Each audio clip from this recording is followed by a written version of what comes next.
Francesco Bernoulli and Lightning McQueen had challenged each other to a race in Monza, Italy, Francesco's hometown. Everyone had just arrived. "Benvenuto," said Francesco. "Your plane was late, but this is no surprise. You will be late crossing the finish line, too." Lightning whispered to Mater, "I am so beating him, right here on his own turf." As they left the airport, the cars were surrounded by photographers. "Francesco has many fans," the Italian racecar said. "Everyone knows Francesco will win tomorrow's race." "Lightning has lots of fans too," Mater piped up. "He gets hundreds of letters each day." Guido zoomed off to get the mail bags to prove it. Guido returned with a mail bag filled with letters. Lightning was a little embarrassed. "Oh, it's really not that big of a deal," he said. A forklift brought over some of Francesco's mail.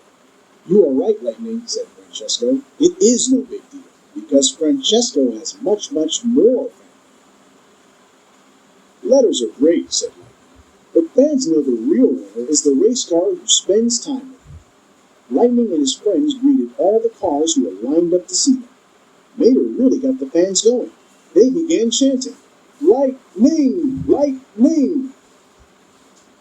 "And what about autographs?" Francesco asked. "Watch and be amazed." Francesco started spinning his wheels to autograph lots of photos of himself.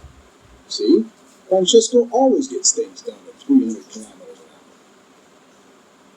hour. As they drove to the track, the cars passed a cafe.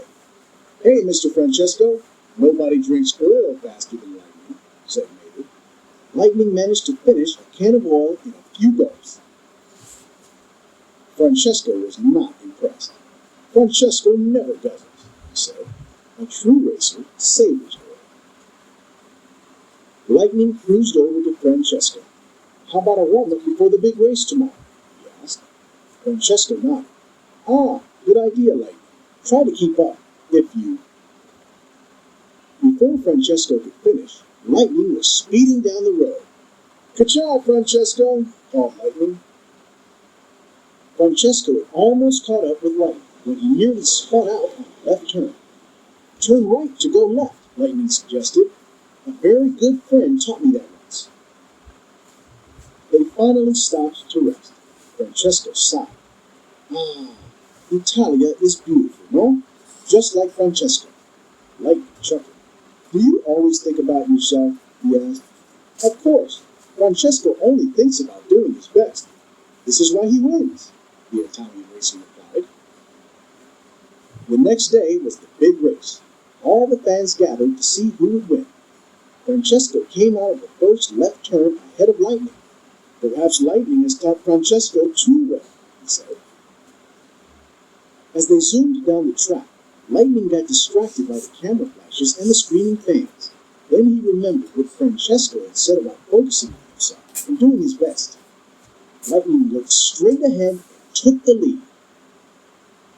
As the two cars crossed the finish line, the crowd gasped. "Kachow!" yelled Lightning. "I won!" "You mean ciao bello," said Francesco. "Francesco won." The racers had crossed at the same time. It was a tie. The cars tried to figure out what to do. Then Francesco exclaimed, "No more talk. Talk is slow. What do? We race." "You're on," agreed Lightning. "Next time, we'll race in Radiator Springs." Then the two fastest cars in the world zoomed away together to race again another day. Subscribe now and press the bell icon. Never miss an update. Subscribe now and press the bell icon. Never miss an update.